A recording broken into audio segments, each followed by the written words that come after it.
Our next team that we're going to recognize, we had two that are outside the county this year, and we're hoping, as Coach said, to grow this a little bit in the future, is Boaz Pirates. I can't believe I said that, Pirates.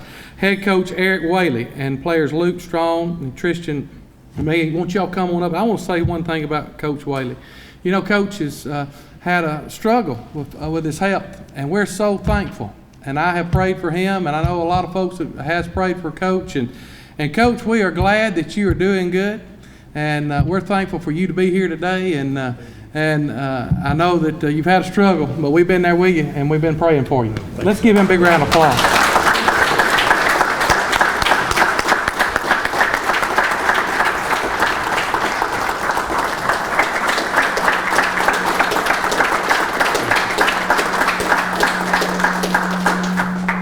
Thank you, guys. That is I greatly appreciate that.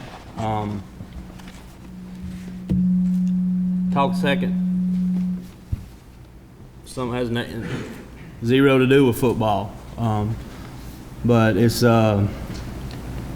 amazing the friends that I have met in this room that I didn't know you before last year.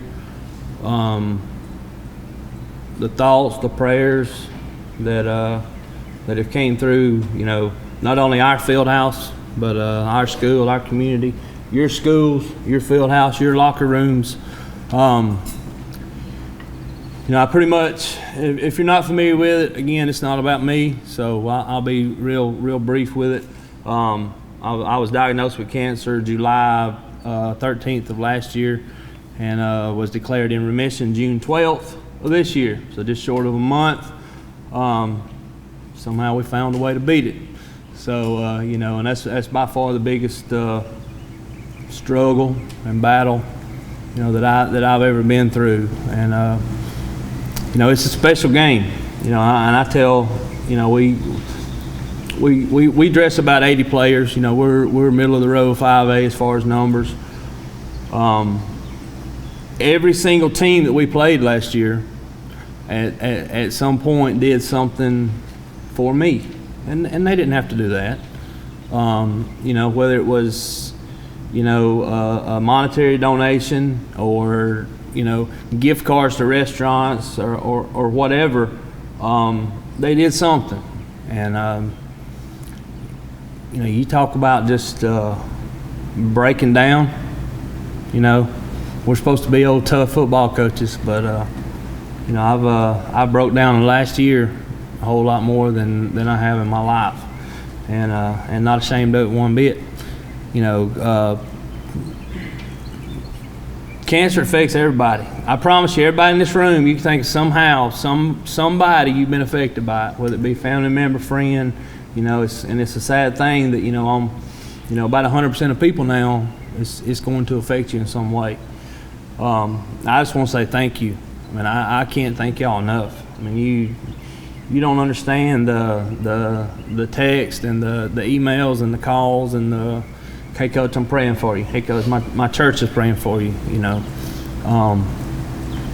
it goes a long way. All right, and I will get around to personally thanking everybody. I got a list at my house that you know, that did something for myself or my family, but you know, in a non-football related manner, I just want to say thank you. Y'all are awesome. I mean, people are, yeah, we're rivals, you know, and you know, we don't have any huge rivals that are right here in this room, but you know, even the rivals 2 miles down the road, you know, 5 miles this way or 10 miles this way, that meant absolutely nothing, you know, when it came to, you know, what they did for me and my family. And you know, by the grace of God, I'm standing here today, and that's it. That's the only reason. I mean, the only reason. You know, I've had to do a ton of interviews, you know, not really football related, but related to my health and everything. And you know, I've been quoted a bunch of times, you know, saying, one, if you don't believe in the power of prayer, come talk to me. You know, because I promise you, that's you know, there was a time last July, I walk out of the hospital that night, and you don't know what the rest of your life holds. You don't know if you'll be here next year. You don't know. So y'all are an awesome group, and there's a lot more than the ones that are in this room, but an absolute awesome group, and it says a lot for, I know football takes a hit, around the country. People want to talk it down, and the concussion side of it here, and this here, and this here, but coaches, y'all, and a bunch of y'all's been in it a lot longer than I have, but you understand there's a special bond you create, especially amongst your coaches, and don't ever take that for granted. All right, ever. Players that's in here, again, I hope nobody ever has to go through, what I went through. And next Monday it's gonna be miserable, and I don't know what time everybody else is practicing, but it will be miserable. Okay, but enjoy every snap. All right, 'cause it can be going like it. All right, I learned in a heartbeat. So, all right, enough about that. Let's get to football. All right, two guys I brought with me to the far right over here. Tristan Gomillion. Tristan will be a senior. Led us in tackles last year. We are will linebacker again this year. To my immediate right, to his left, right here, Luke Strawn. Luke is our quarterback. We'll play sparingly on defense. Y'all know how it is. We're one of those teams that we still have to start 4 or 5 guys both ways. But obviously try to limit that as much as we can.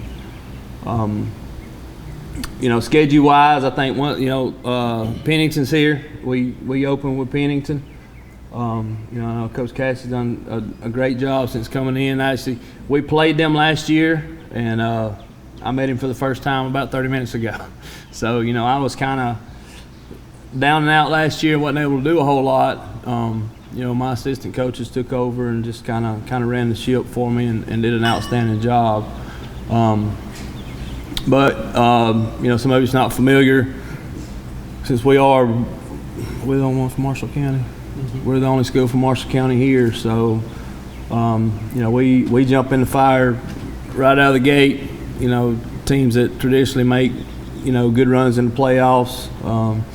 We're Gunners for Alexandria back to back, and then luckily at the end of the year we finished with Etowah and Scottsboro. So there's no break there. It's and it's the same for everybody. I mean, y'all know as well as I do the coaches' cliches. You can't take a week off, and I know y'all's regions are the same as everybody, and we fight the same struggles.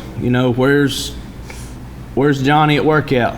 Why is he not here? And it's one thing that I've been at Boaz 17 years. It's my 4th year as a head coach, and I learned 4 years ago real quick. And guys that's been head coach a whole lot longer than I have in here, you learn real quick. You don't get to do as much coaching. You do a whole lot of counseling and dating and stuff like that. But it's a calling. It's what we were called to do, and I think that's why I was put on this earth, and I know a lot of you coaches, feel the same way. As far as what we got coming back, we returned 5 starters on offense, 4 on defense. The 5 on offense is decent. The only thing about that is 4 of them's going to be in a different position, so it's just like starting over with them. So we have a chance to be young.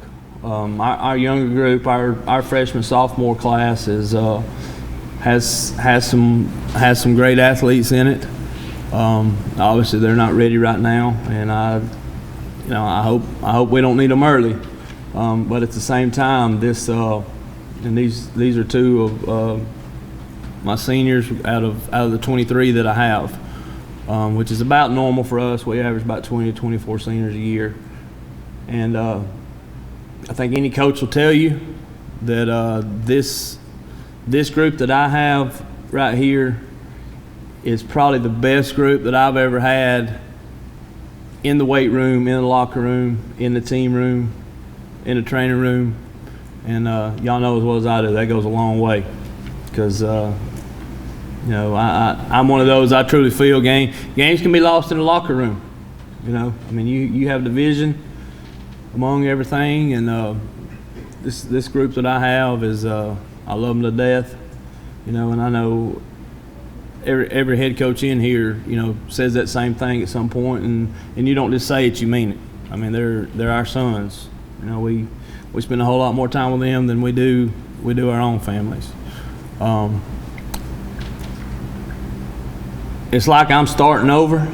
I'm so fired up to. If you think back, coaches, to that first or second year that you coached, and I got coaches like that now, that are 1-2 years out of college, and they're gung-ho. They're there an hour early. They're there doing whatever. You don't even have to ask them to do it. They're going to go do this and this and this. And, that's I have that renewal. That's the way that I feel this year. It's kind of new to me. I'm starting over. I was away from it for a whole year. And, the old saying, you don't really know how much you miss something until it's gone. I didn't realize how much I would miss it. But I miss being around them. I missed interacting with them and my coaches and listening to, all their goofy stuff that you got to put up with day in and day out. But absolute awesome group, that I have. Wouldn't trade them for anything in the world. They are very special to me. I don't think either one of them wants to talk. You want to say anything, Luke?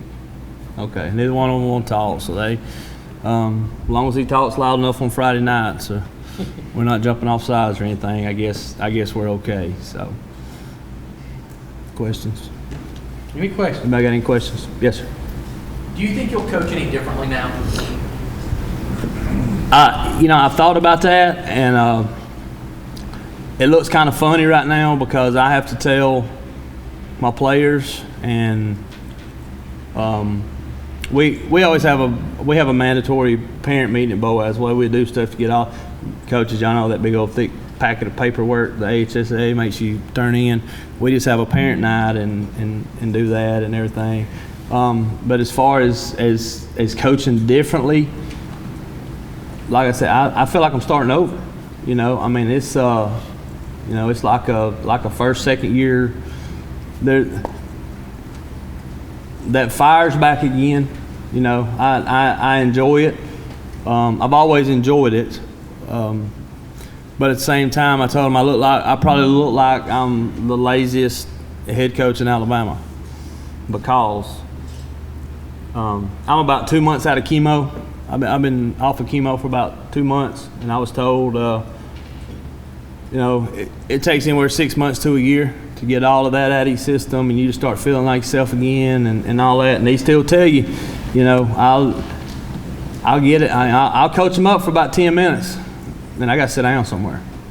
And that's I put more miles on that golf cart on our practice field than it's probably ever been put on it. But from that aspect. Yes, I that fire's back in me. I enjoy, like I said, I've always enjoyed what I do, but just to sit down at my desk and work on paperwork, work on special teams, and it's stuff I've done this week, and I love every minute of it. I mean, I wouldn't trade it for anything because I lost that for a whole year, and I didn't know if I'd ever get to do it again. That day that I was diagnosed, you got 9. Y'all can probably imagine you got 9 million things running through your head. What my family, I got a 11-year-old son, 14-year-old daughter. What's going to happen to them? What this, that. So a lot of things running through your head, but definitely ready to get started back. Hey, Coach. Yes, sir. 2 questions. One, you don't open your regular season until the 26th. Yes. Are you planning on playing a jamboree game? We were playing Springville on the 19th. Okay. And it's actually supposed to be at our place, but Coach Davis was upside down in his schedule, so we flipped it. We're going back to Springville that Friday before, that week 0 Friday. We are playing a jamboree. And then that leads into my second question, which with playing a jamboree on the road, looking at your schedule, 3 of your first 4 games are on the road, and 6 out of 10 of your regular season games are on the road. Any special challenges that presents? You know, our kids do a good job of handling. Most coaches will probably tell you, I kind of like playing on the road better. You don't have everything to do at home to get ready. You know, we're still one of these. We don't have the luxury. You know, my coaches paint the field. They do all this and everything. And, you know, you got home games. It's an extra 4 to 5 hours work added every week for that. So as far as playing on the road, as long as we're not going to certain places, and I won't mention any, but none of them are here, I don't think. But you know, when you get off a bus and you're down 14 already, some of those y'all know some of them I'm talking about. Yes, sir. Anybody else? Any more? Guys, again, I love y'all to death. I appreciate everything you've done for me, for my family, for my team. You know, it means a lot. I hope and pray that I never have to return the favor. You know, it's one of those that I hope it doesn't happen. But you know, in this day and world that we live in, it's part of it. And again, by the grace of God only, am I able to stand right here and talk to you today. And greatly appreciate Heritage and Greg inviting us. Enjoyed it greatly. Enjoyed Thank you it. for Yes, coming. sir. Absolutely. Thank you, guys, and certainly wish the Pirates good luck this season.